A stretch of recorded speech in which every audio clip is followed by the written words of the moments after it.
Un saludo, mis queridos hermanos, en el nombre de nuestro Señor Jesucristo. Este es tu hermano y servidor, Daniel Cáliz, del Apostolado Católico Anahuín. Y esto es Palabra en Laudes. Hoy vamos a estar reflexionando en un texto, hoy martes de la semana 17 del tiempo ordinario.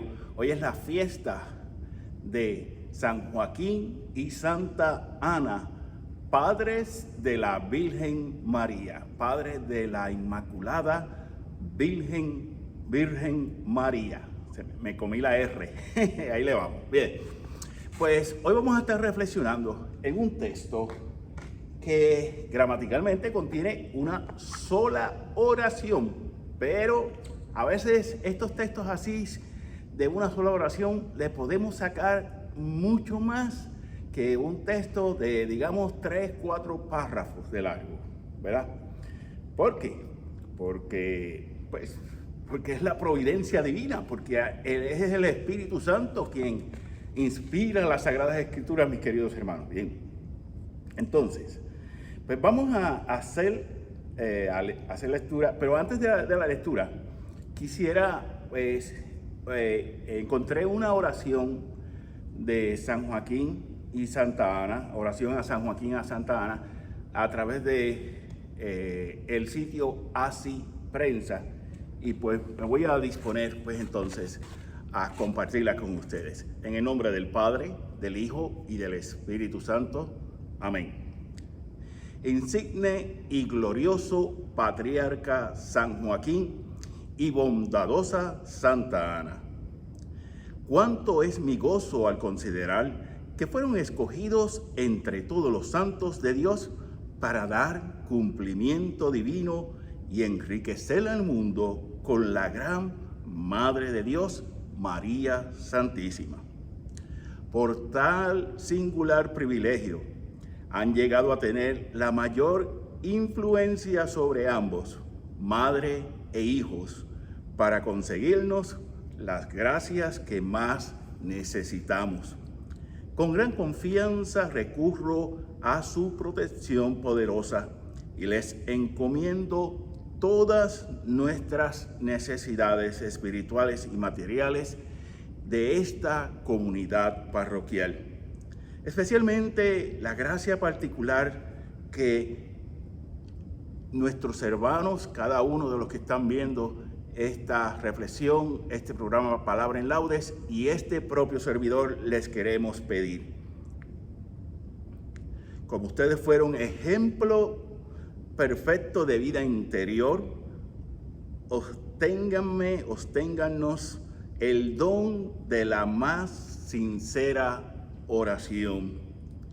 Que nunca pongamos nuestros corazones en los bienes pasajeros de esta vida. Dennos vivo y constante amor a Jesús y a María. Obténgannos también una devoción sincera y obediencia a la Santa Iglesia y al Papa que gobierna, para que vivamos y muramos con nuestra fe, esperanza y perfecta caridad. Que nosotros siempre invoquemos los santos nombres de Jesús y María. Amén. Amén, amén y amén. Pues bien, mis queridos hermanos, la lectura que hoy tomamos, ¿verdad? La lectura que hoy tomamos es, que toma la iglesia en las laudes, en la oración de la mañana de San Joaquín, de la fiesta de San Joaquín y Santa Ana, es del profeta Isaías, capítulo 55, versículo 3. Bien, nos dice el agiógrafo: inclinen el oído, vengan hacia mí, escúchenme y vivirán. Sellaré con ustedes alianza perpetua, la promesa que aseguré a David. Palabra de Dios, te alabamos, Señor. Pues bien, mis queridos hermanos, vamos a reflexionar en estos textos que sin duda alguna, cuando terminemos esta reflexión, mis queridos hermanos, vamos a poder visualizar y entender que los padres que Dios se escogió para la Virgen María cumplieron a cabalidad esta palabra, mis queridos hermanos, ¿verdad? Inclinen el oído, ¿verdad? En la antigüedad, inclinen el oído, o sea, cuando una persona hacía así, eso era para indicar que no podía escuchar o que no escuchaba del todo, ¿verdad? Esa era la forma. Ok. Y entonces Dios, miren qué grande es esto, como Dios sabe que los seres humanos somos más propicios a oír que a escuchar. Y vamos a ver más adelante la diferencia, porque hay una diferencia entre oír y escuchar. Pues Dios nos dice, inclinen su oído, escúchenme. Y vamos a ver también más adelante qué es escuchar a Dios, cómo se escucha a Dios, mis queridos hermanos, ¿verdad? Entonces, veamos el significado de estos nombres. Joaquín, en hebreo se pronuncian Joaquín, pero haberlo pronunciado más o menos bien. Y significa el Señor prepara o el Señor construirá o también puede ser el Señor edificará. Ese es el nombre de Joaquín. Miren el significado que ya nos van dando ciertas pistas, mis queridos hermanos. Ana, por cierto, mi esposa se llama Anet, que viene de Ana, ¿ok? Y en hebreo se dice Hannah, ¿verdad? Y en el hebreo sefardí es similar, Hannah, ¿verdad? Significa benéfica, compasiva, llena de gracia. Miren esos significados que ya nos van dando una pista para ese plan de salvación de Dios. Esto yo tuve la oportunidad de escucharlo en el año 2009.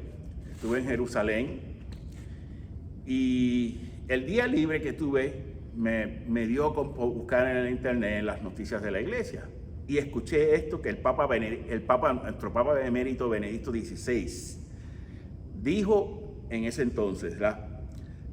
Que él resaltaba a través de las figuras de San Joaquín y Santa Ana la importancia del rol educativo que los abuelos tenemos. Y digo tenemos porque yo soy abuelo.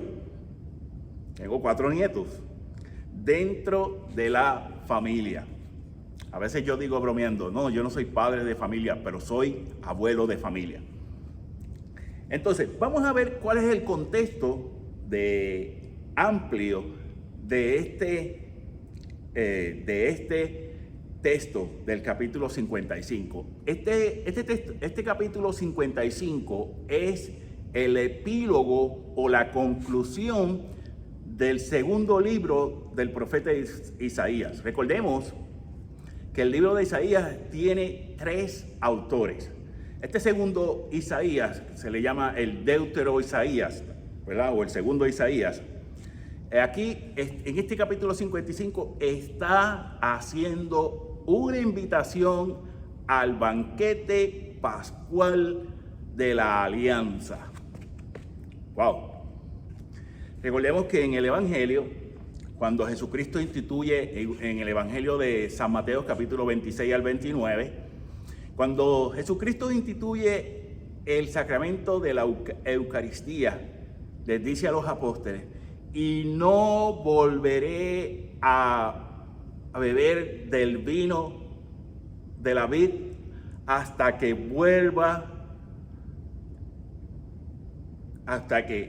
todos estén en el reino de Dios, todos los cristianos, todos los bautizados, cuando sea la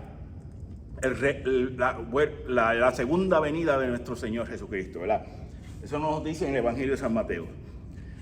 capítulo 26, versículo 26 al 29.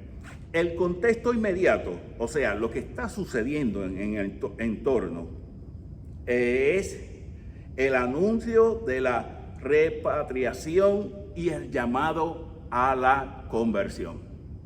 O sea, el primer Isaías, que era un sacerdote, además de ser profeta, era sacerdote del templo de Jerusalén, ya está anunciando lo que se conoce como el destierro de Babilonia.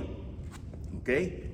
Porque el profeta Isaías se distinguió, mis queridos hermanos, por no solamente anunciar el destierro de Babilonia, sino lo que iba a suceder con las tribus del norte. Hace unos días, creo que la semana pasada, si no me equivoco, hice un video reflexionando sobre esto. Voy a buscarlo, primeramente Dios, para incluírselos también. Creo que lo puse solamente esa vez, lo puse en Facebook, porque los primeros videos que estuve, cuando comencé, ahora hace poco tiempo, comencé a grabar de nuevo, lo puse solamente en Facebook. Tengo que buscarlo a ver si lo encuentro. Si no, tengo el video en mi computadora que lo voy a poner también. Bien. Entonces, miren, aquí en este texto es bien importante conocer cuál es la diferencia, hermanos, entre el oír y escuchar. El oír simplemente, es algo intuitivo. Estaba pasando y de momento alguien está hablando, después, espérate, y lo escuché por casualidad. Usualmente así decimos, lo escuché por pura casualidad. Mira lo que escuché por pura... No lo escuchó, lo oí por pura casualidad. Porque el escuchar, mis queridos hermanos, ¿ya? Porque el escuchar, ¿qué se necesita para escuchar? Primero, hacer silencio. El silencio es indispensable para poder escuchar. Y para poder escuchar, ¿verdad? Nos dice el autor bíblico, el geógrafo, inclinen su oído, escuchen, o sea, presten atención. Y esto es bien importante aquí, presten atención. Y lo que conocemos de San Joaquín y Santa Ana, y esto es bien interesante, no lo conocemos por los evangelios canónicos. Algunas cosas se conocen, por ejemplo, por el protoevangelio de Santiago, que aunque se le dice evangelios... se me olvidó la cosa así. Apócrifo, evangelio apócrifo, pero no contiene errores. Apócrifo que está más allá del canon, o sea, que no es parte del canon. Por eso es básicamente la palabra. Y no es gnóstico, que eso es otra cosa. El gnóstico es que los cristianos o estas religiones orientales que piensan que ellos tienen un conocimiento único y especial que Dios le ha dado nada más que a ellos. No, al cristiano no es gnóstico, punto. El cristiano, todo el conocimiento que yo estoy brindando aquí, el Señor y la iglesia nos los da para todos los bautizados, ¿verdad? Entonces, vamos a tratar de reflexionar, así brevemente, cómo escuchar a Dios, ¿ok? Primero, la palabra, ¿verdad? Escuchamos a Dios por medio de ¿qué? Por medio de la religión, mis queridos hermanos. Y para esto quiero entrar en el contexto lingüístico de esta palabra religión. La palabra religión en hebreo se dice dat. Se pronuncia D-A-T, dat, como si fuera dato, pero sin la O. ¿Ok? Dat, en hebreo. Y mientras que En griego se dice treskia, ¿ok? Y ambos se refieren al culto religioso, a un rito o servicio a Dios con plena libertad. Por ejemplo, cuando es una religión que es impuesta, ¿verdad? En griego se le dice entreskia, porque era la religión que se imponía, la religión oficial de algún gobierno, ¿verdad? Por ejemplo, el Islam en sus inicios fue una religión entreskia, así, impuesta, a la mala o a la mala, punto, ¿verdad? Entonces, lo importante para la religión es que haya libertad, que haya voluntad. Dos cosas fundamentales para la religión. Entonces, en latín, miren cómo, y cuando lo aprendemos en latín, es mucho más fácil entender, mis queridos hermanos. En latín, la palabra religión es religare, o sea, ligar con, tratar con. En este caso, pues, ¿tratar con quién? Con Dios. Pero tenemos que entender, mis queridos hermanos, que la religión exige y debe tener un orden, un método. ¿Ok? La religión exige y debe tener un orden y un método. Eso es fundamental para toda religión. Entonces, ¿cuál es el peor enemigo de la religión? Miren, yo les voy a decir con toda honestidad, el peor enemigo de la religión no es la persecución. El peor enemigo de la religión son los escrúpulos. ¿Qué es el escrúpulo? Cuando una persona comienza a pensar y a decir que todo lo que está haciendo lo va a llevar al pecado, todo es pecado. Cuando esa persona no piensa en más nada, que todo es pecado, eso es escrúpulos, ¿ok? Y eso es bien importante tenerlo en cuenta. ¿Por qué? Porque el escrúpulo daña y coacciona la libertad que debemos tener para la religión, ¿ok? Un caso en la historia que casi nadie habla, lo fue Martín Lutero. Martín Lutero, y esto yo le digo porque yo he leído la biografía de Martín Lutero, no de uno, de muchísimos autores. Cuando Martín Lutero todavía era religioso agustino, de la orden de San Agustín, los escritores, los biógrafos, narran cómo sus directores espirituales tenían que trabajar con él porque él pensaba que todo era pecado. ¿Sí? Todo era pecado. De hecho, hoy en día muchos expertos en la vida de Martín Lutero dicen que quizás el mayor factor que lo llevó a separarse de la iglesia fueron los escrúpulos, a pesar de que hubieron otras razones de la cuestión en el contexto histórico. ¿Okay? Para eso busquen en la historia, pueden ir a la Enciclopedia Católica, ¿ok? Y ahí hay muy buena información sobre la vida de Martín Lutero. Entonces, el enemigo number one, el más peligroso para la religión, los escrúpulos. Miren lo que decía San Alfonso María de Ligorio, santo y doctor de la Iglesia. Definía la conciencia escrupulosa como aquella que por motivos leves, sin causa o fundamentos razonables, a menudo teme el pecado donde de hecho no existe. ¿Ok? Vuelvo y repito para que lo tengamos bien claro. San Alfonso María de Ligorio, doctor de la Iglesia, definía la conciencia escrupulosa como aquella que por motivos leves, sin causas, sin fundamentos razonables y a menudo teme el pecado, de hecho, donde no existe. ¿Ok? Ese es el escrúpulo. ¿Ok?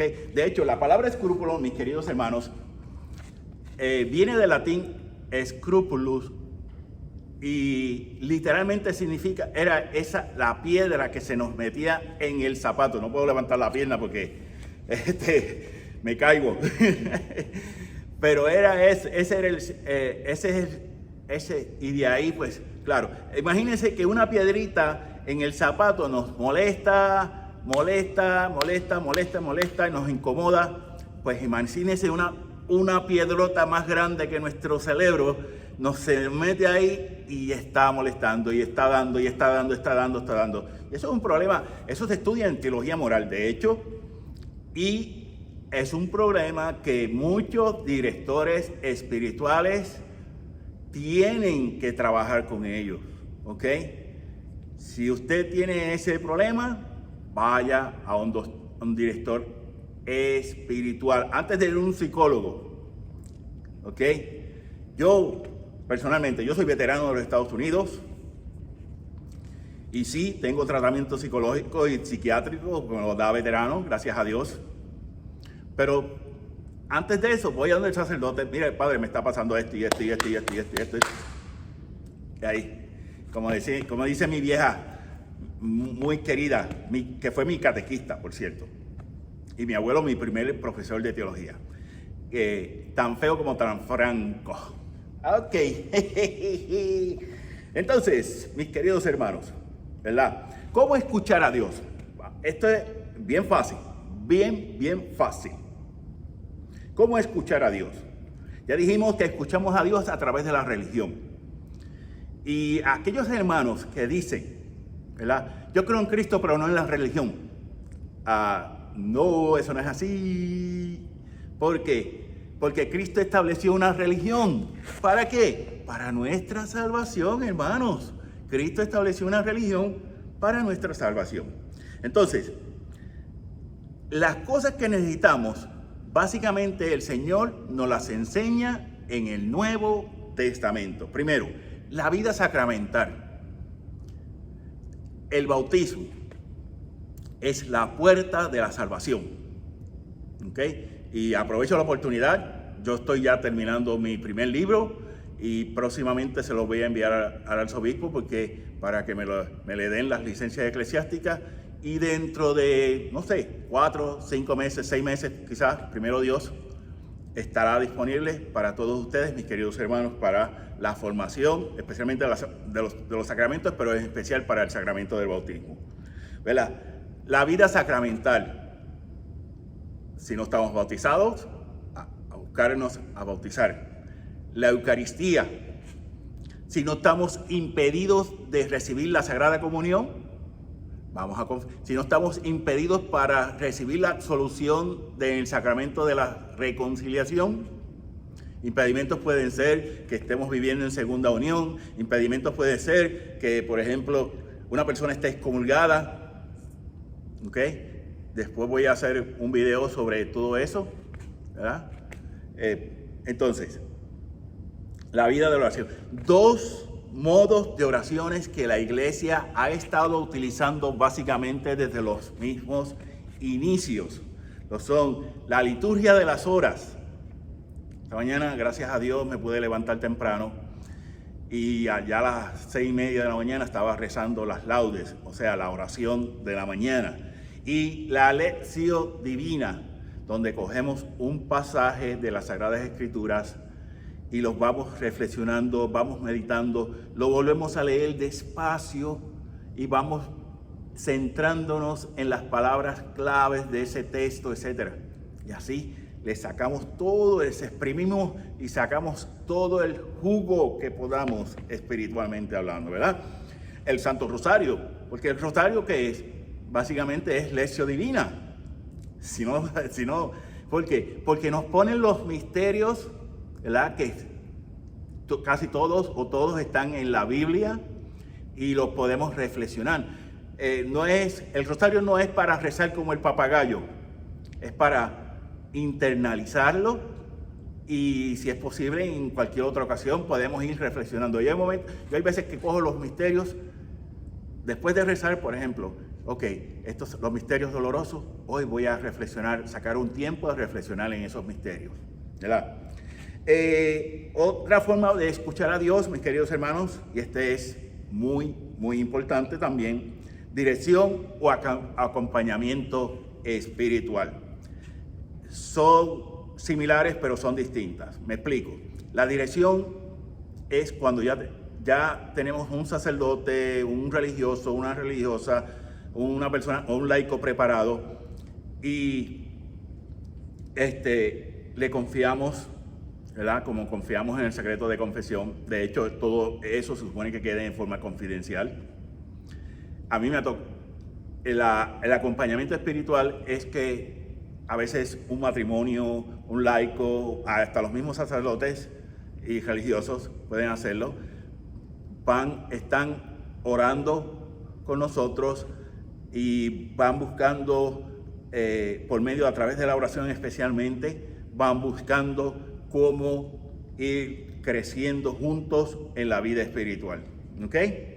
A mí me ha tocado hacer acompañamiento espiritual y son una experiencia muy hermosa, muy conmovedora, porque yo siempre he aprendido de otras personas.